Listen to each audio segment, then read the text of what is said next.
My name is Carolyn, and I talk to the spirit world. Travel with me to a dimension filled with love, light, and joyful surprises. Welcome to Carolyn's Psychic Playroom.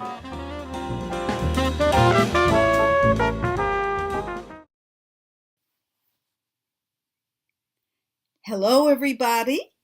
My name is Carolyn Wilkins, and I am here to welcome you to a very special edition of Carolyn's Psychic Playroom. I hope that you've had a good month. And yes, we are now in the month of April. Amazingly, spring is here. Things are sprouting, blossoming, and growing. And I pray that in each of your lives, something is sprouting, blossoming, and growing in a positive and good way. I would also like to mention that this month marks the 12th episode of Carolyn's Psychic Playroom. I have been on the air with this lovely program for 1 year today, so I'm quite happy about that, and I hope you are too. So, without further ado, I would like to talk a little bit about my special guest today. I have a wonderful guest. This is a woman that I have known for many years. I'm not even going to tell you how many years because it'll kind of age me.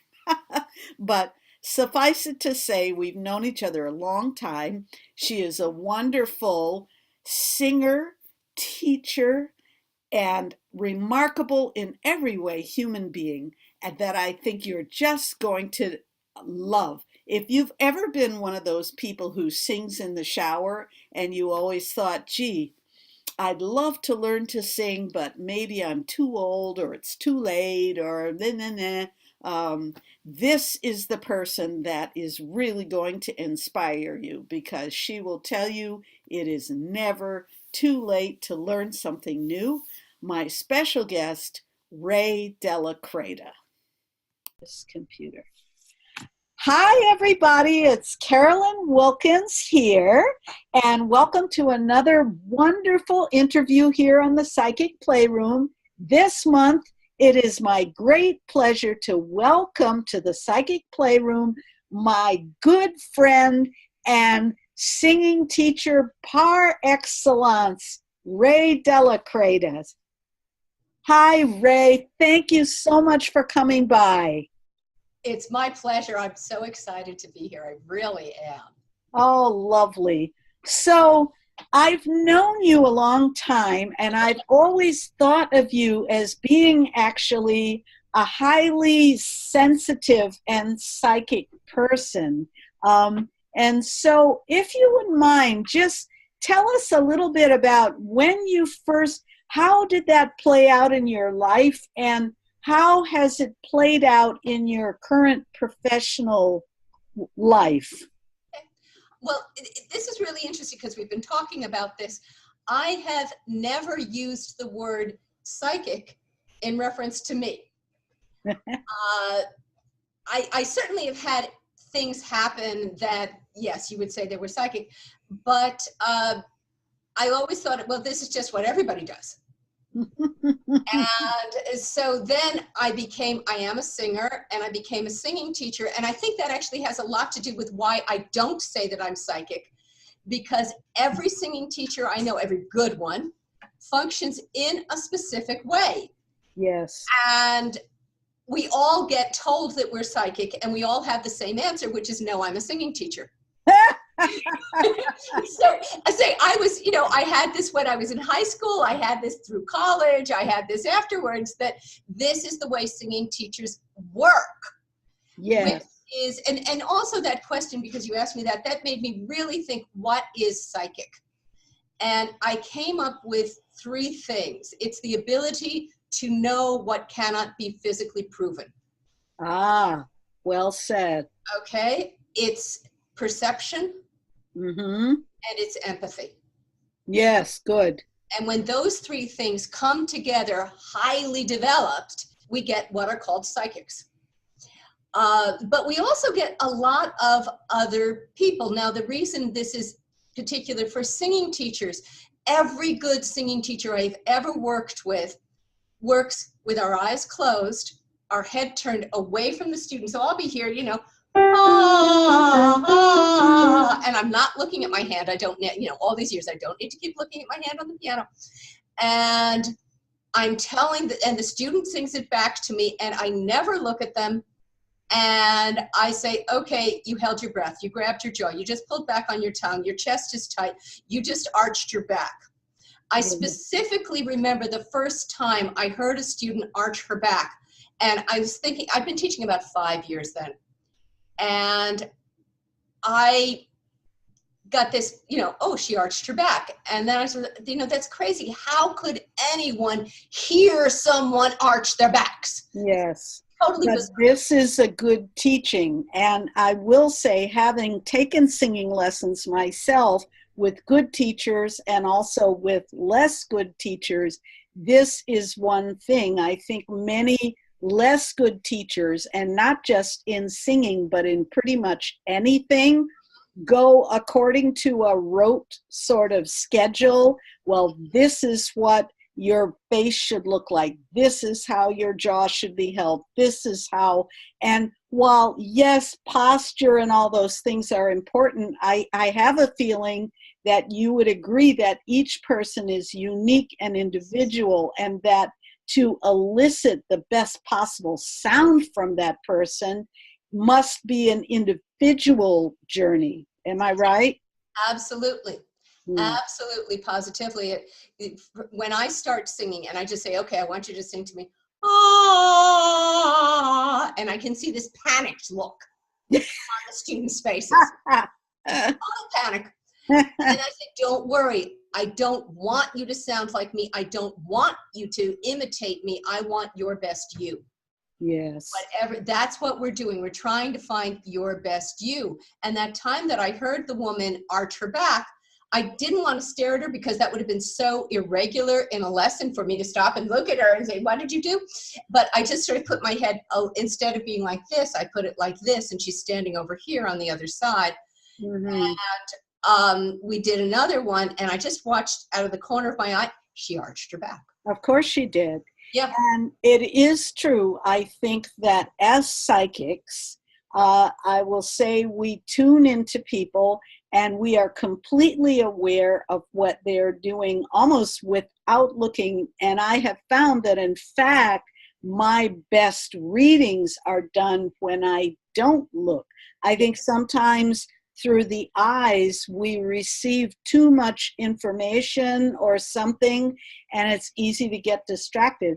This is why when I do the readings on TV, it doesn't bother me that the person is not there in front of me, because we're tuning into something beyond the visible. So where do you do your teaching? Just tell us a little bit, because you are also part of the internet revolution and you teach online. I would like to, and later on, I'm going to put a graphic up so that people can see your name and Google you and find out all about you. But can you very quickly tell us a little bit about where and how you do your teaching? Well, I teach both in person at my home in Caldwell, New Jersey, and I teach online on FaceTime and on Google Hangouts. And that's really fun. And there'll be times when the internet connection is so bad there's no picture. And I said, don't worry, I don't need it.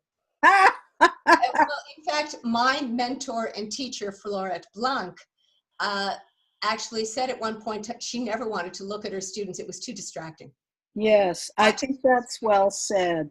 So if someone wants to study with you, do they need to be, now we're talking about, and I'm just going to toot your horn a little bit here, but you are a conservatory graduate with many, many years of teaching experience. You've performed widely. You have done lots of different things over the course of many years. You've taught in colleges, you've taught and given clinics and workshops, etc.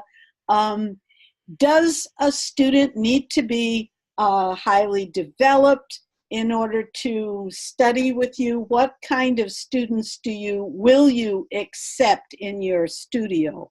They have to want to work. Okay. That's the only thing. They have to be willing to work. I work with people who can't carry a tune in a bucket.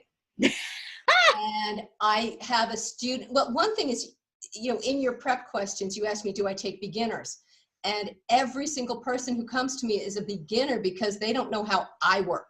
Yes. And I get people who call themselves beginners because they've never studied singing or they've never studied anything in music, and they are by anybody's standards a beginner, and that's fine. Yes. Clean slate. I get people who say they're a total beginner, and then when I talk to them, they're actually a professional guitarist or a pianist. Right. They understand the learning process enough to know that they're a beginner singer, but they have a huge wealth of knowledge. And then I have another student now who is a graduate of a very prestigious conservatory. She got her master's. She is teaching singing before she came to me. And she doesn't know anything about singing. Her voice is a wreck. Oh my gosh, isn't that funny? So, again, I had to take her back to beginning. Right. Basically, Florette, again, my wonderful Florette, who has now died, has told me, after I came to her, she said, well, you were a complete beginner when you came to me. And I was like, wait a minute. I had my bachelor's in music from Oberlin. I'd studied for 3 years privately before that. I had 7 years of private lessons, 5 years of piano lessons. And she's saying, well, you were a total beginner. And I'm like, come on, lady. I had a little. She said, well, you were a beginner with me. That's right. That's right. And this goes back to where we began our conversation, which is each teacher, if they're a good teacher, they're working in a very personal, unique, and individual way with you. And I know you from having known you many years. I can't think of a better person to study voice with. And now, if you're interested in studying with Ray, she does also teach online, or if you happen to be in New Jersey and watching this. So can you just quickly spell your name for the people? And I'm going to put up a graphic later, but spell your name. Okay. My first name is Ray, R-A-E. And I have a Facebook page of Claim Your Voice and Sing, and so people Claim Your Voice and Sing, and just spell your name. And my last name is Della Creta, small letter D-E, space, small letter L-A, space, capital C-R-E-T-A-Z, as in zebra, and it rhymes with see you later. All right, Miss Ray Della Creta, the most awesome singing teacher who is also psychic and also just a fabulous human being. Believe it or not, our time has expired for this little chat, but I very much appreciate you stopping by the Psychic Playroom. And yeah, we will do it again sometime. Maybe I can entice you to come on and sing a tune for the people some other time. Do that. It might be more of a problem stopping me than getting me. You know Awesome. me, Carolyn. I do know you. Thank you so much, Ray. It's a pleasure. Bye now. All right. Bye now. Hi, everyone. And there you have it, the beautiful Ray Della Creta. I hope that you enjoyed the interview, and I'm going to continue on now with essential core part of the show, which is the readings. And we do have several people who wrote in their questions this week. So without further ado, I'm going to jump in to answering them. And the very first question comes from AB, and that is, when will I find the right partner? And I will say that AB has written several times before asking this question, and although they assure me that the answers have been helpful, I'm getting the sense that obviously if they're writing in about it again, means that it hasn't worked out just yet. So I have my lovely Akashic Record Tarot here, and I'm busily shuffling, and I'm going to ask the cards, what does AB need to know in this time about finding the right partner? Because I do feel timing is everything, and each time we ask the question, I think it's an important thing to note that we change. Our energy is always changing. We are always evolving, and that the answer that came through the last time will not be the same answer because AB will be different. The energies of the people around him will be different. And so, yeah, here we go. What does AB need to know about meeting the right partner? And some indication of when. All right, when will AB find the right partner? And I'm shuffling, shuffling, shuffling. I'm going to spread the cards out here. And I'm just going to randomly pick one. Okay, and this one says the scribe. Okay, so what this says to me, AB, I don't know if you've been doing writing.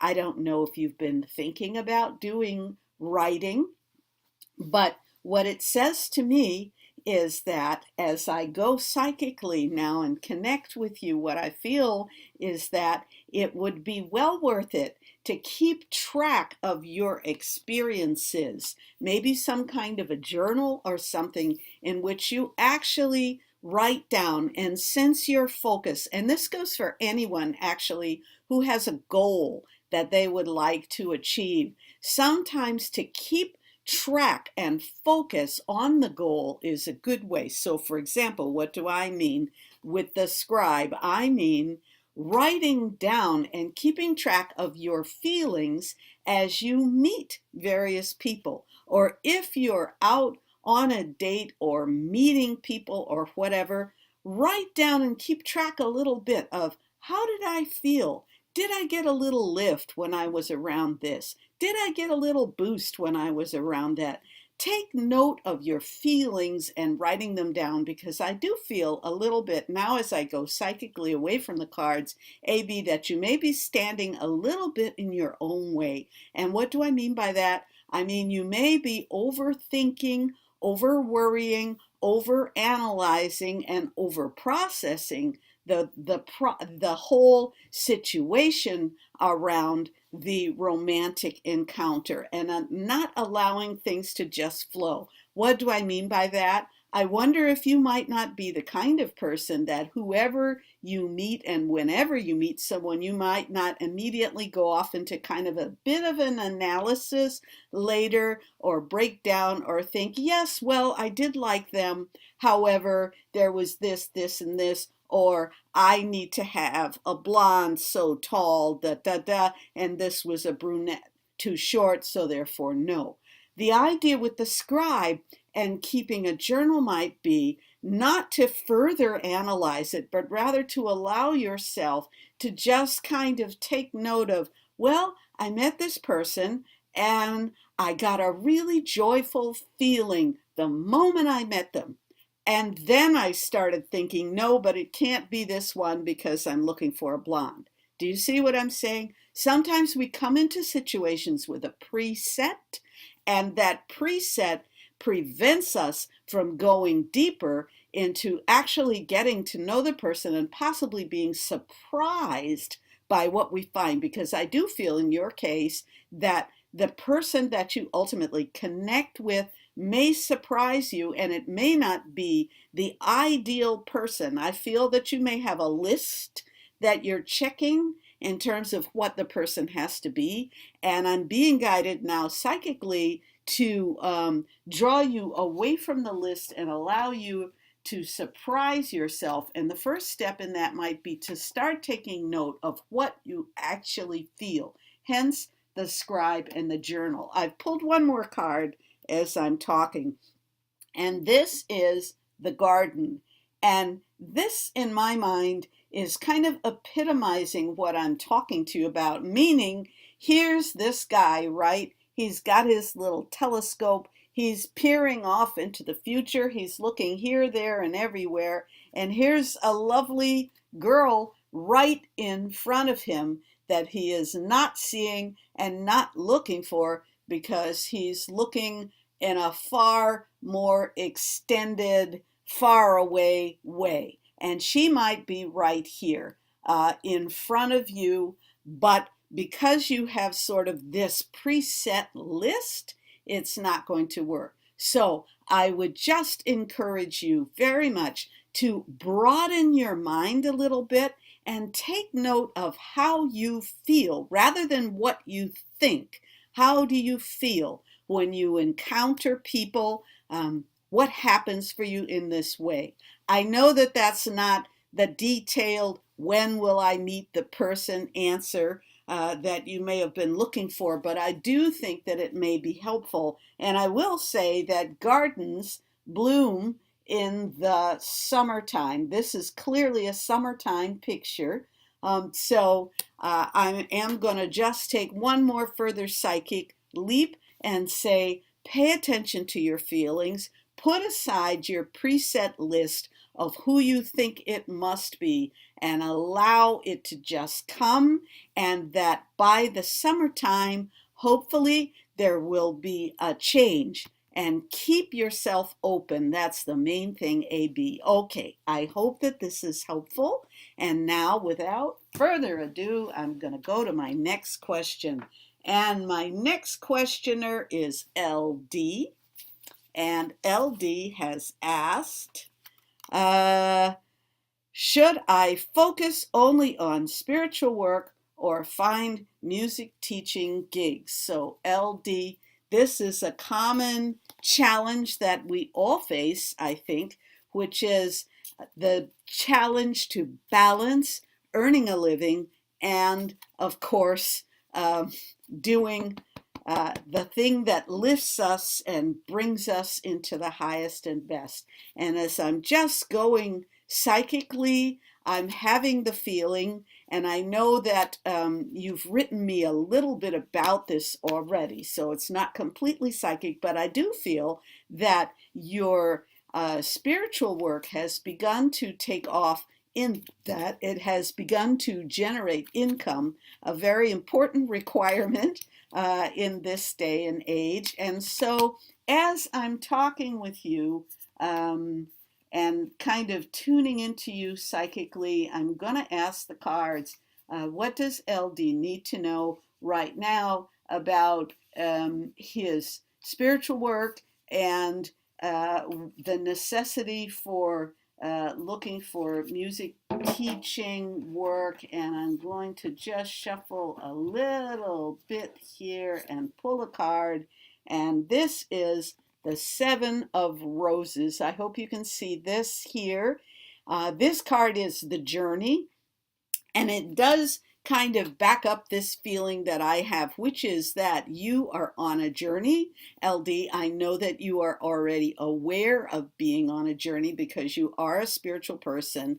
And what I feel is that as you embark on the journey, you are now on your way with the spiritual work. I do feel that it's going to blossom. I do see that you are going to be able to do more and more of the work that you really love, and that as you drop away the fears, doubts, and worries that are blocking you right now, you will be able to do even better and even more of the spiritual work. And I will say that at this point in your journey, it is my psychic feeling that you should not be doing any work, whether it's for money or whatever, that really, really you are disliking as you're doing it. Why am I saying that? Because when we do work we dislike, and particularly as spiritual minded people, we're sending off this vibration of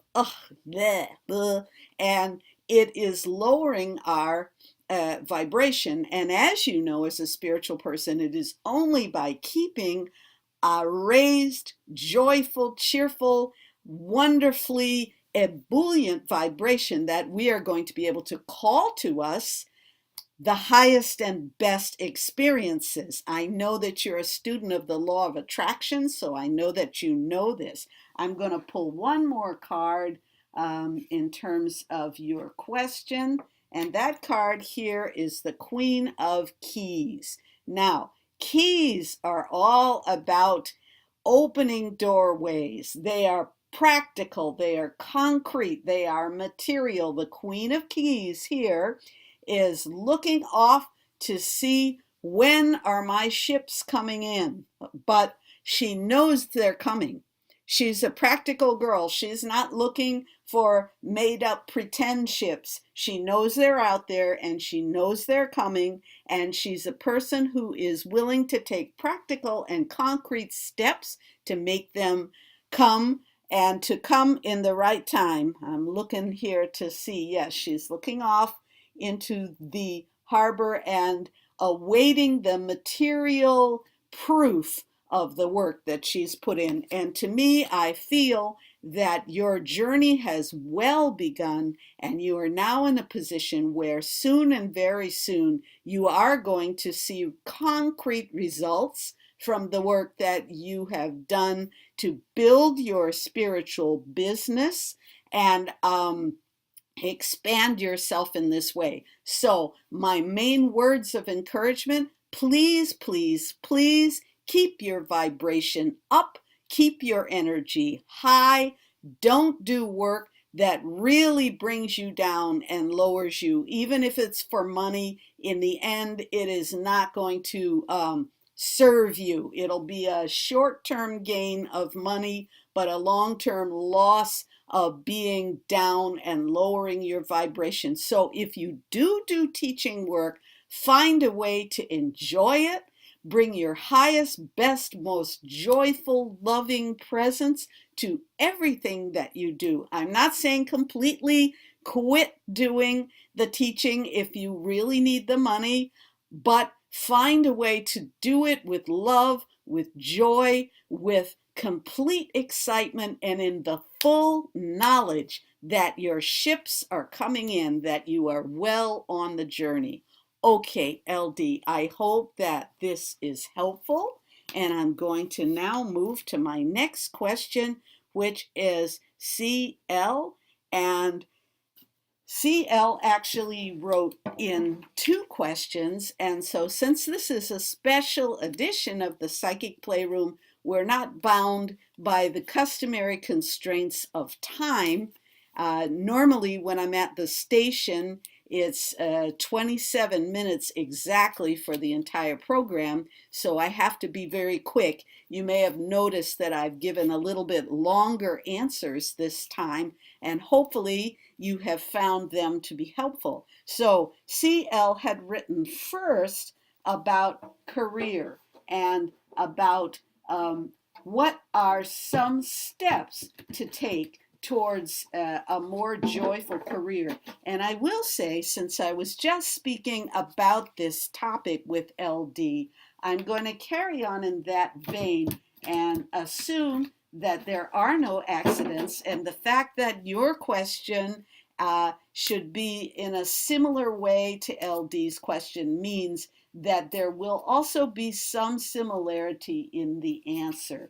I do feel in general, for all of us who are trying to make changes and shift our lives, that we must be in a joyful anticipation rather than misery about the present. And let me give you an example. So when you're in a job and you're working, you're going, God, I hate this job. God, I hate this. I hate getting up in the morning. I hate blah, blah, blah, blah. And then you go and do the job, and surprise, surprise, because you're drug about it and you're not happy about it, then when you do the job, lo and behold, you meet grumpy people who are unhappy. You're unhappy. They're unhappy. You're in an unhappiness loop.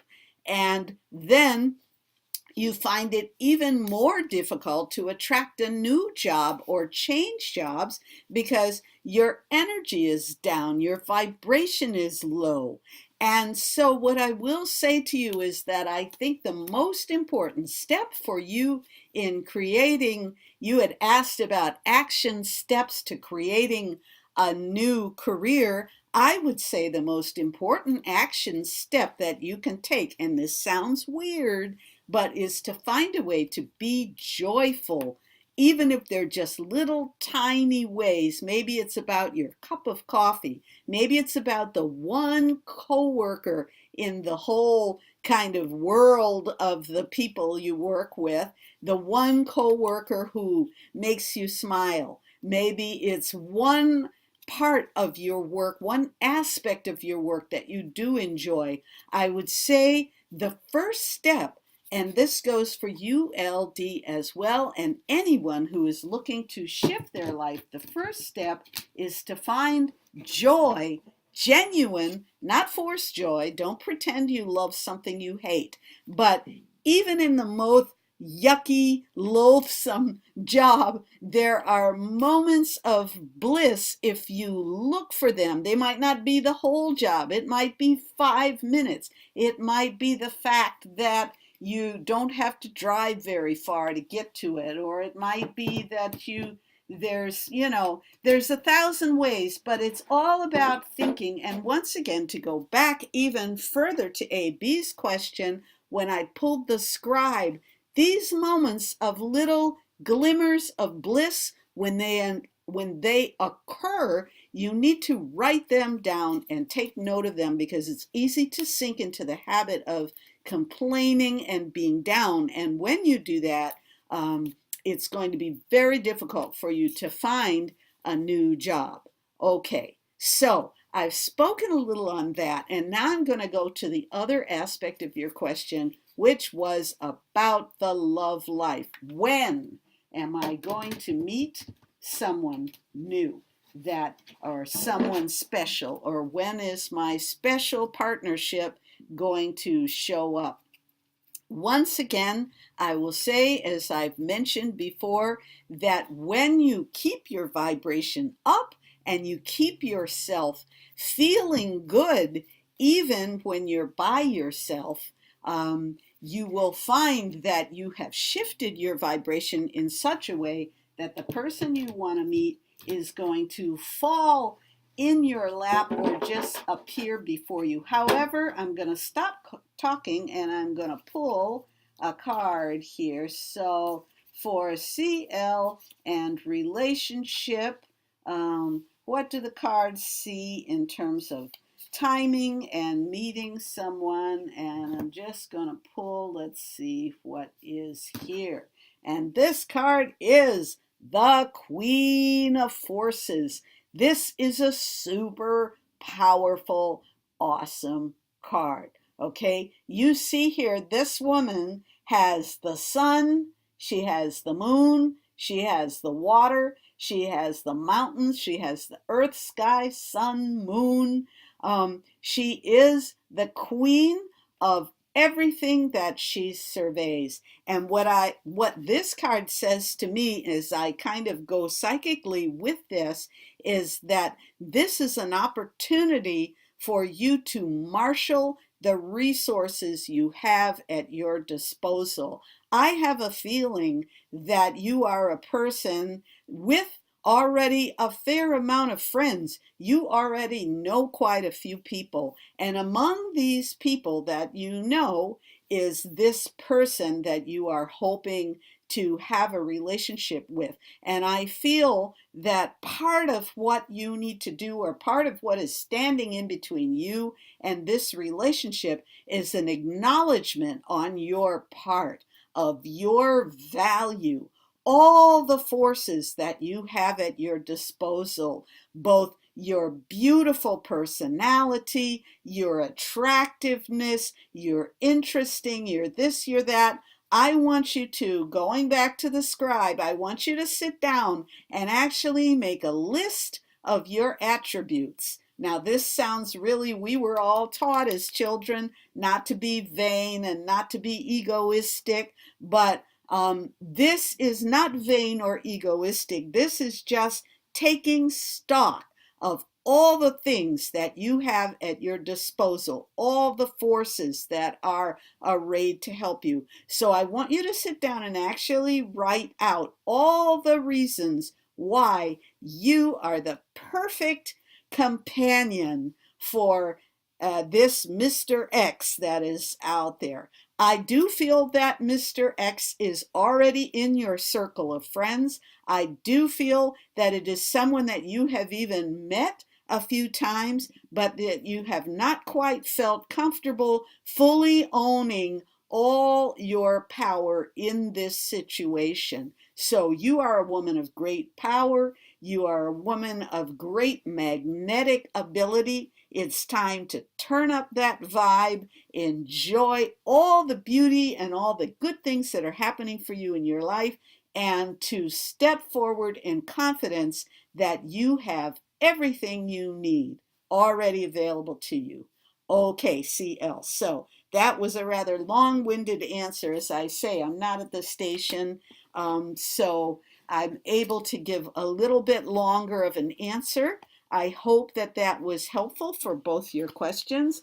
I'm going to move on. The last question of the day comes from CM. And once again, this seems to be a theme.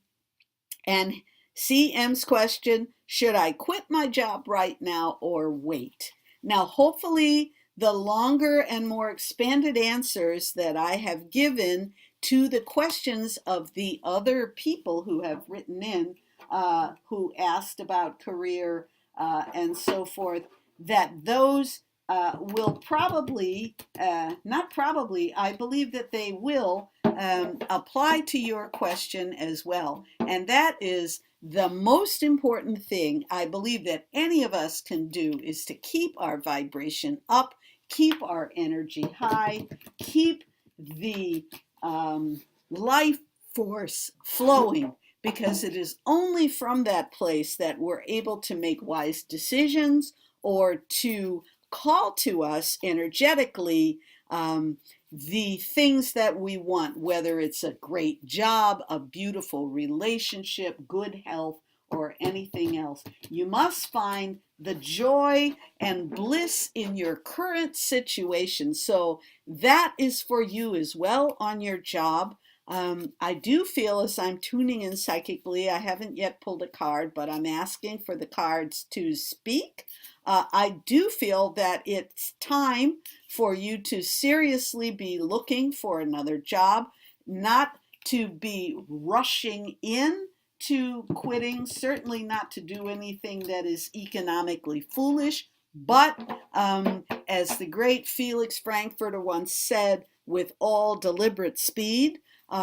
It is time for you to move on, and I'm going to ask the cards to talk what insight they may have on CM's job situation. Okay, I'm spreading them out now. I'm pulling this one, which is community. Okay, I feel that this is something that you have felt a little bit lacking in your current job. And I'm going psychically now, but I do feel that you have not felt as much support or feeling of community as you wanted to. I think you thought you would when you took the job, but now you're finding instead that you're feeling overwhelmed, overloaded, and that the community support, and I do feel that community is very important to you, and I feel that this support has been missing.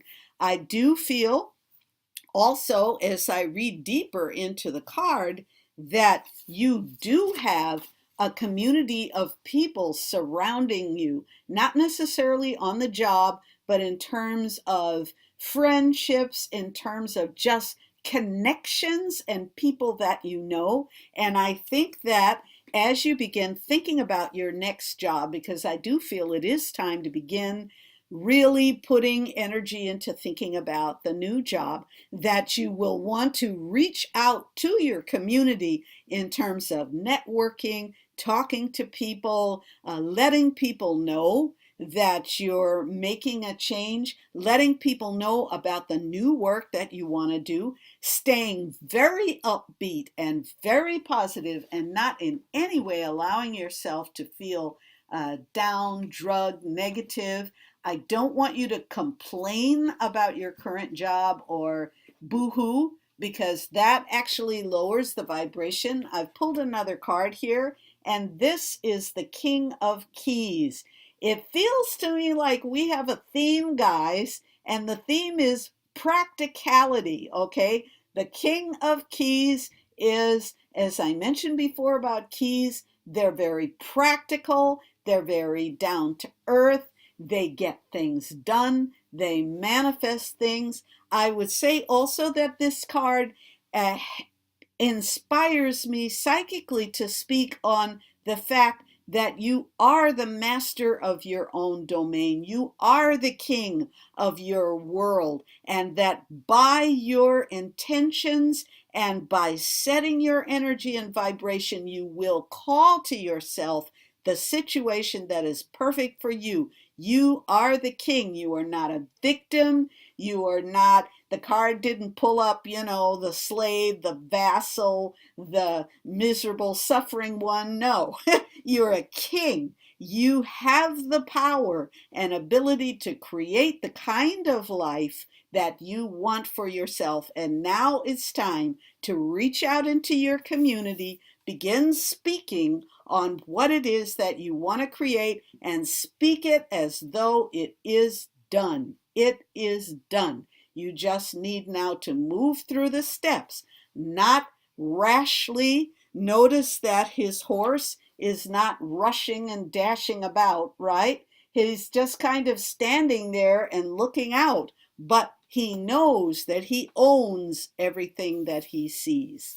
So I hope that this answer is helpful, CM, and that concludes my readings for today. As I say, it's a special edition because I wasn't able to get the station. Well, we're not even going to go there. It didn't work out at the station. So I hope that these longer readings have been helpful for you. I hope that you have a beautiful month, and I will see you all in the month of May. This is Carolyn Wilkins for Carolyn's Psychic Playroom, signing off for now. Bye. Thoughts are things with the energy to make life better for you and for me. Touch the light.